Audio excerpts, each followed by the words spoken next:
नमस्कार, आप देख रहे हैं जनता टीवी। मैं हूं आपके साथ अमन त्रिपाठी। बुलेटिन में रुक करेंगे कुछ अहम खबरों की ओर। सीएम योगी आदित्यनाथ ने वाराणसी के काशी विश्वनाथ मंदिर में पहुंचकर पूजा अर्चना की। लोकसभा चुनाव के मतदान चल रहे हैं।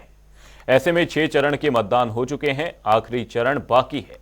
वाराणसी में 1 जून को मतदान होने वाले हैं। चुनावों में योगी आदित्यनाथ जमकर प्रचार प्रसार कर रहे हैं और वो लगातार सभाएं करते नजर आ रहे हैं। उनके भाषणों में वो लगातार इंडिया गठबंधन पर निशाना साध रहे हैं और भरोसा जता रहे हैं कि 4 जून को एनडीए ही चुनाव में जीत दर्ज करेगी।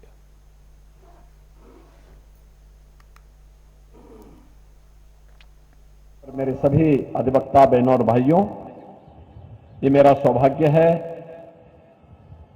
कि दुनिया की सबसे पवित्र आध्यात्मिक और सांस्कृतिक नगरी काशी के अपने अधिवक्ता समुदाय के आज के इस कार्यक्रम में यहां के सभी बार एसोसिएशन के संयुक्त प्रयास से, सेंट्रल बार एसोसिएशन भी है, द बनारस बार एसोसिएशन भी है, कमिश्नरी bar association, sale tax bar association, income tax bar association, इन सब के संयुक्त प्रयासों से आज मुझे आप सबसे संवाद करने का अवसर प्राप्त हुआ है। संवाद के इस कार्यक्रम में मैं सबसे पहले आप सबको हृदय से धन्यवाद देते हुए आपका हृदय से अभिनंदन करता हूं, स्वागत करता हूं।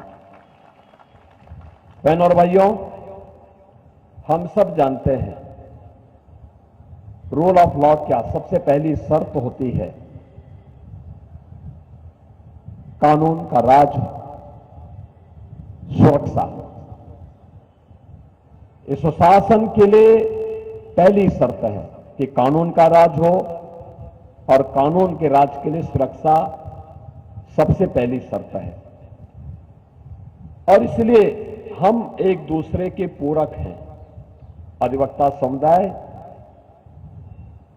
विधायिका के द्वारा बनाए गए अधिनियम को प्रभावी ढंग से उसको क्रियान्वित करने का काम करता है।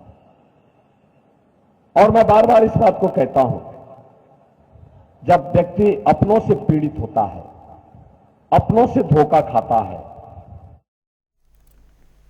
वाराणसी में बाबा विश्वनाथ के दर्शन के अलावा मुख्यमंत्री योगी आदित्यनाथ ने अधिवक्ता सम्मेलन में भाग लिया। यहां उन्होंने संबोधित करते हुए कहा कि सुशासन की पहली शर्त कानून का राज है और पीएम मोदी के नेतृत्व में देश का सम्मान बढ़ा है। साथ ही कहा कि अधिवक्ता वर्ग समाज का प्रमुख वर्ग माना जाता है। वहीं दावा करते हुए कहा कि बीजेपी ने कानून व्यवस्था को बेहतर किया है। 10 साल में काशी की तस्वीर बदली और पीएम मोदी के नेतृत्व में तेजी से विकास हुआ। वहीं बलिया पहुंचे उप मुख्यमंत्री केशव प्रसाद मौर्य ने मल्लिकार्जुन खड़गे के पीएम मोदी पर दिए गए बयान पर कांग्रेस पर जमकर तंज कसा है। उन्होंने कहा कि कांग्रेस झूठ बोलने की ऑटोमेटिक मशीन है। गांधी परिवार ने बूढ़े व्यक्ति को आगे कर दिया है।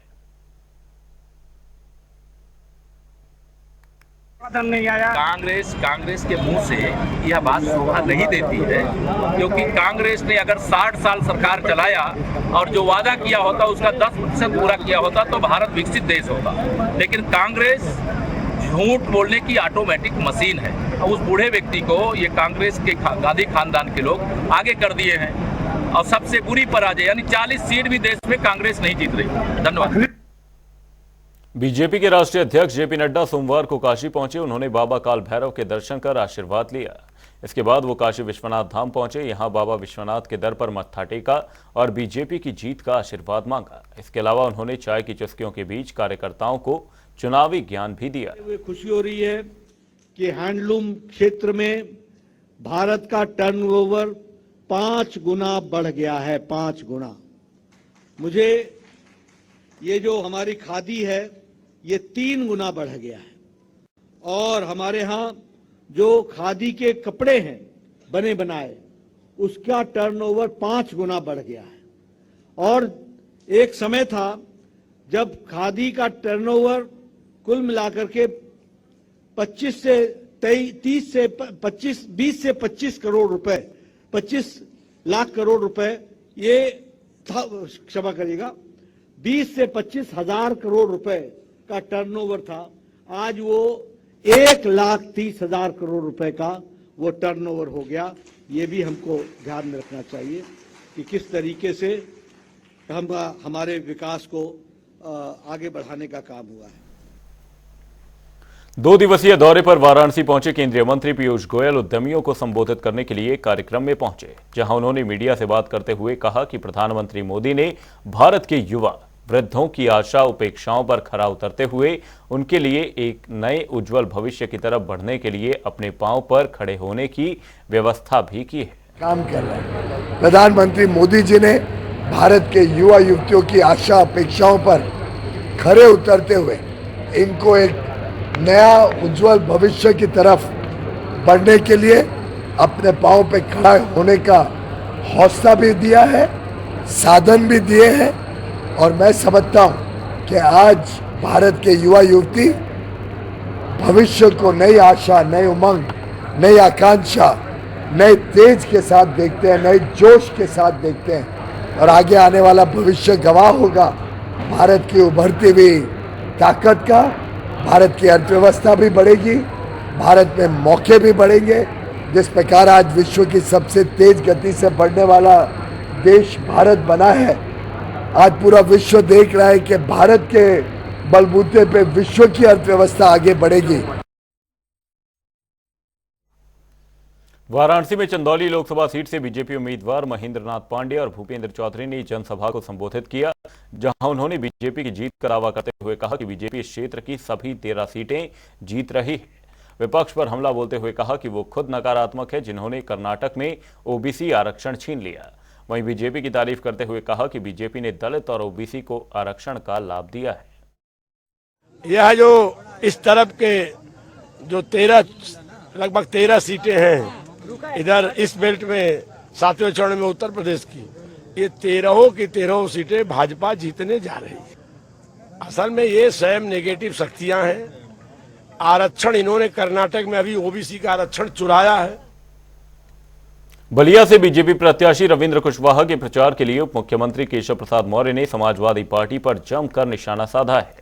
उन्होंने कहा कि प्रदेश के लोगों ने साल 2014 के आम चुनाव में साइकिल की चेन उतार दी और साल 2017 में सपा की साइकिल के टायर को बर्स्ट कर दिया। ये किसी भी पार्टी से गठबंधन कर लें, चारों खाने चित हो जाएंगे।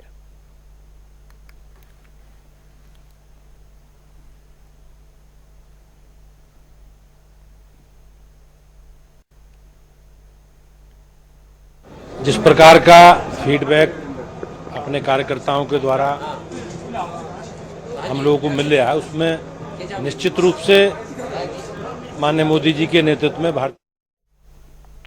उत्तर प्रदेश में लोकसभा चुनाव 2024 का 7वां चरण 1 जून को रोचक दौर से गुजरने वाला है।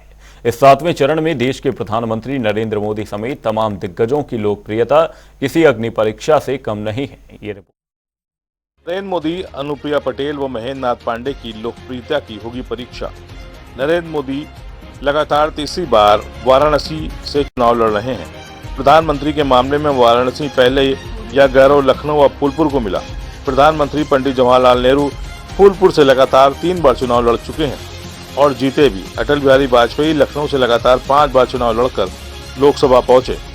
भाजपा ने अपने प्रत्याशियों की सूची में सबसे पहले प्रधानमंत्री नरेंद्र मोदी का नाम घोषित किया था। अब सारे देश की निगाहें इस संसदीय सीट पर लगी हैं। केंद्रीय मंत्री अनुप्रिया पटेल मिर्जापुर से तीसरी बार चुनाव लड़ रही हैं। अपना दल सोनेलाल के अध्यक्ष अनुप्रिया पटेल को सहयोगी दल भाजपा से 1 सीट रॉबर्ट्सगंज भी मिली है। उन्हें खुद अपनी सीट तीसरी बार जीतने के लिए इम्तिहान देना है, तो दूसरी सीट भी जीताने की जिम्मेदारी है। तमाम तरह की भीतरी व बाहरी चुनौतियों से भी जूझना पड़ रहा है। केंद्रीय मंत्री महेंद्र नाथ पांडे भी अपनी जीत के सिलसिले को बनाए रखने के लिए जद्दोजहद में लगे हैं। उन पर अपनी जीत की हैट्रिक बनाए रखने की चुनौती है। यूपी के 7वें चरण में प्रियंका गांधी, ओम प्रकाश राजभर, राजा भैया की रणनीतिक कौशल की साख दांव पर लगी है। कुशीनगर में 7वें चरण का मतदान 1 जून को होना है, जिसमें भाजपा, बसपा गठबंधन सहित स्वामी प्रसाद मौर्य चुनाव मैदान में हैं। यहां त्रिकोणीय लड़ाई दिख रही है। यहां भाजपा प्रत्याशी को जिताने के लिए भाजपा के शीर्ष नेता लगातार कुशीनगर में दौरा कर रहे हैं और जनसभा भी कर रहे हैं। अब देखना ये होगा कि 4 जून को जीत किसकी होती है। कांग्रेस महासचिव प्रियंका गांधी इस बार पूर्वांचल की तमाम सीटों पर धुआंधार प्रचार अभियान चला रही हैं। हाल ही में गठबंधन के साथ ही सपा के साथ वाराणसी में अपने प्रत्याशी अजय राय के समर्थन में रोड शो कर विपक्षी गठबंधन की मौजूदगी जताने की कोशिश की थी। योगी सरकार में मंत्री ओम प्रकाश राजभर के लिए घोषित सीट का चुनाव प्रतिष्ठा खतरे में है। अपने बेटे अरविंद राजभर को जिताने के लिए उन्होंने एड़ी चोटी का जोर लगा रखा है। रघुराज प्रताप सिंह ने अपने इलाके से बाहर अब मिर्जापुर में भी अपनी सियासी धमक जताने की तैयारी कर रखी है। अनुप्रिया पटेल से सियासी विवाद के बीच उन्होंने मिर्जापुर में सपा कांग्रेस गठबंधन को समर्थन देकर सबको चौंका दिया है। पूर्वांचल की रणनीति में माफिया डॉन मुख्तार अंसारी का अपना ही अलग अंदाज था। मुख्तार अंसारी के निधन के बाद उपजी सहानुभूति का लाभ घोसी, गाजीपुर, बलिया तक पड़ सकता है। इस असर की उम्मीद में इंडिया गठबंधन के प्रत्याशी उत्साहित हैं। गाजीपुर में मुख्तार के भाई अफजाल अंसारी खुद ही प्रत्याशी हैं, तो राजीव राय घोसी में सपा से चुनाव लड़ रहे हैं। बलिया से सपा के सनातन पांडे को भी इसका लाभ मिलने की उम्मीद है। बलिया की 2 विधानसभा सीटें जहूराबाद और मोहम्मदाबाद में मुख्तार के परिवार का असर माना जाता है। फिलहाल लोकतंत्र के इस महापर्व में जनता किसको चुनेगी, ये लोकसभा का चुनाव के परिणाम ही 4 जून को बताएंगे।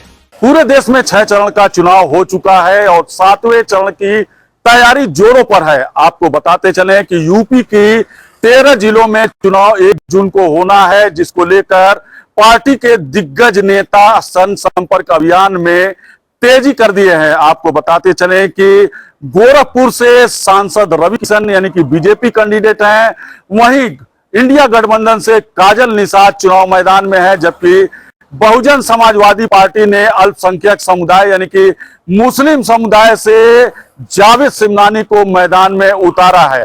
बहरहाल देखने वाली बात होगी कि 4 जून को जब जीत का यानी कि परिणाम आएगा तो किसके सर पर जीत का सेहरा बंधेगा। सुभाष गुप्ता, जनता टीवी, गोरखपुर। चंदौली में सपा सुप्रीमो अखिलेश यादव ने जनसभा को संबोधित किया, जहां उन्होंने बीजेपी सरकार पर खुलकर तंज कसा। विकास कार्यों को लेकर कई आरोप भी लगाए, इनमें अग्निवीर और पेपर लीक का मामला भी शामिल रहा। इस दौरान मंच पर सपा और कांग्रेस के कई दिग्गज नेता भी शामिल रहे। सभी ने सपा प्रत्याशी वीरेंद्र सिंह के समर्थन में वोटों की अपील की। साथ ही अखिलेश यादव ने कहा कि चंदौली पहुंचते ही डबल इंजन की सरकार का धुआं निकल जाता है। इसके अलावा बिना नाम लिए कहा कि पश्चिम से जो हवा चली है वो अब पूर्वांचल तक पहुंच गई, जिसको भांपकर दिल्ली वाले नेताजी मंच पर कांपने लगे हैं और अपने ही दिए गए भाषण भूलने लगे।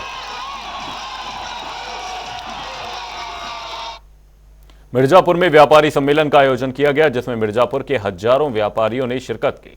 वहीं व्यापारी सम्मेलन की मुख्य अतिथि एनडीए प्रत्याशी अनुप्रिया पटेल रही, जिन्होंने सम्मेलन को संबोधित करते हुए कहा कि वो चुनाव ही नहीं बल्कि जनता का दिल जीतने आई हैं। श्री कृष्ण जन्मभूमि और शाही ईदगाह विवाद मामले में आज इलाहाबाद हाईकोर्ट में सुनवाई हुई। केस की पोषणीयता को लेकर सुनवाई हुई। वहीं इस मामले में अब 28 मई को अगली सुनवाई होनी है। कृष्ण जन्मभूमि और शाही ईदगाह विवाद को लेकर के आज जस्टिस माइक जैन साहब की अदालत कोर्ट नंबर 89 में इसकी सुनवाई हुई और जिसमें कि विशेष रूप से मैं पहले भी बता चुका हूं कि हिंदू पक्षकार अपना पक्ष रख चुके हैं, मुस्लिम पक्षकार भी अपना पक्ष रख चुके हैं। अब मुस्लिम पक्ष जान करके इस मामले को लंबा खींचने के उद्देश्य से बार बार वही सेम वैसे रिपीट कर रहे हैं। आज इसको लेकर के हमने आपत्ति भी की और हमने कहा कि आप रिपीट ना करें, 7-11 की एप्लीकेशन को निस्तारित होने दें। लेकिन शाही ईदगाह पक्ष के एडवोकेट या सुन्नी वक्फ बोर्ड के एडवोकेट जान करके सेम चीज़ों को बार बार रिपीट कर रहे हैं। मैं समझता हूं ये परिपाटी ठीक नहीं है। इससे निश्चित रूप से कोर्ट का भी समय खराब हो रहा है और मामला जो इतना संवेदनशील मामला है, इतना महत्वपूर्ण मामला है श्री कृष्ण जन्मभूमि शाही ईदगाह विवाद का, ये भी डिले हो रहा है। ताजनगरी आगरा में भीषण गर्मी का कहर जारी है। ताजमहल का दीदार करने आ रहे पर्यटकों को काफी दिक्कतों का सामना करना पड़ रहा है। दोपहर गर्मी से बचने के लिए पर्यटक छातों का इस्तेमाल कर रहे हैं। गर्मी की वजह से पर्यटकों की तादाद भी काफी कम है। तो जी ऐसा है जी, भी जो बच्चे के साथ आ रहे हैं उनको तो बड़ी दिक्कत है जी। बच्चे कहीं अंदर देखे हमने, थोड़े चक्कर भी आ रहे हैं बच्चों को। जो बुजुर्ग है उनसे चला भी नहीं जा रहा है, टेम्परेचर थोड़ा हाई है और चलने फिरने में फिर ऊपर से पानी चाहिए थोड़ी देर बाद। गर्मी में पूरे परिवार के साथ में आया, फैमिली के साथ। गर्मी तो बहुत ज़्यादा है यहाँ पर, असुविधा ज़्यादा पड़ रही है। गर्मी के कारण टेम्परेचर बहुत हार्ड है। कितनी दिक्कतों का सामना कैसा है? अंदर कैसा रहा आपको? अंदर गर्मी बहुत ज़्यादा है, कोई घूम फिर नहीं पा रहे। कानपुर देहात में बढ़ते तापमान से जीना मुहाल हो चुका है। कई हिस्सों में तापमान का टॉर्चर देखने को मिल रहा है। बढ़ती गर्मी ने रिकॉर्ड तोड़ने शुरू कर दिए हैं। चिंता की बात यह है कि जिले का पारा पिछले 2 दिनों में 46 डिग्री को भी पार कर गया है।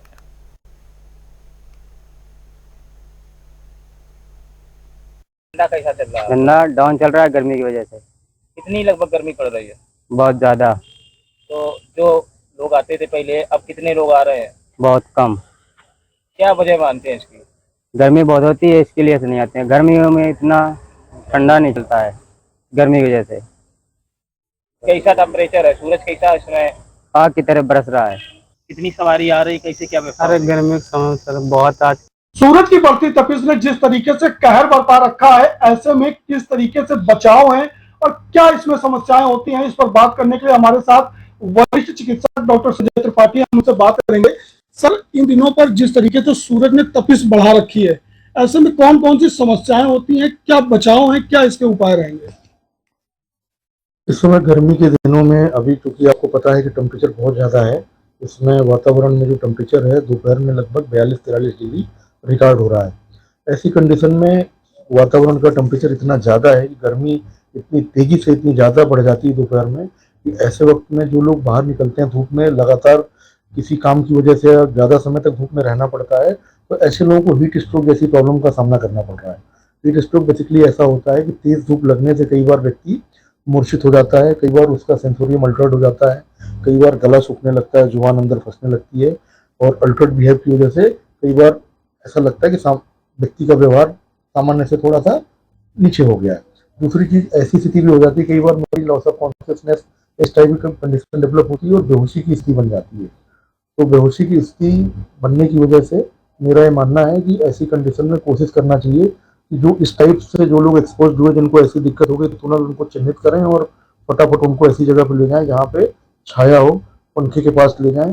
फिर जब वो अच्छे से बात करें, सामान्य स्थिति में रहें, तब उनको थोड़ा थोड़ा करके पानी पिलाएं और उनका ध्यान रखें। सर, सबसे पहले तो आपने जिस तरीके से कहा कि अगर इमरजेंसी नहीं है तो वो घर से बाहर ना निकले, लेकिन आज की दुनिया में बहुत से ऐसे लोग हैं जिनको काम है और उनका निकलना भी जरूरी है, तो ऐसे में वो किस तरीके की एहतियात रखें जिससे उनको समस्याएं ना हो हीट स्ट्रोक की? देखिए, मेरा मानना है कि मुझे ये कहना है कि ऐसे लोगों को कोशिश करना चाहिए कि दोपहर की तेज धूप में ना निकलें। जो भी काम है सुबह कर लें या फिर लेट शाम को कर लें, कोशिश करें कि उस तेज जब टेम्परेचर 44-45 डिग्री का हो रहा है तो उस बीच बिल्कुल ना निकलें, क्योंकि उसमें उनकी स्किन जलने का, डिहाइड्रेशन होने का या किसी ऐसी समस्या या हीट स्ट्रोक में एक्सपोज होने का खतरा बहुत बढ़ जाता है। तो कोशिश करें कि उसको अवॉइड करें। दूसरा, अगर उनको निकलना पड़ रहा है तो सनग्लास लगाएं, सर को ढक के निकलें और कोशिश करें कि ज़्यादा वक्त उनको धूप में न रहना पड़े। बच्चों को बिल्कुल ना निकलने दें, बुजुर्गों का विशेष ध्यान रखें, धूप में ना निकलें। ये छोटी छोटी चीज़ों का एहतियात बरतना पड़ेगा। और जो लोग धूप में निकल रहे हैं, किसी काम से उनको निकलना उनकी विशेष आवश्यकता है, उनको पानी पीते रहना चाहिए। अपने साथ अपना वाटर बैग रखें और थोड़ा थोड़ा करके पानी पीते रहें। और उसके साथ और भी छोटी छोटी चीज़ें हैं जिनका वो ध्यान रख सकते हैं।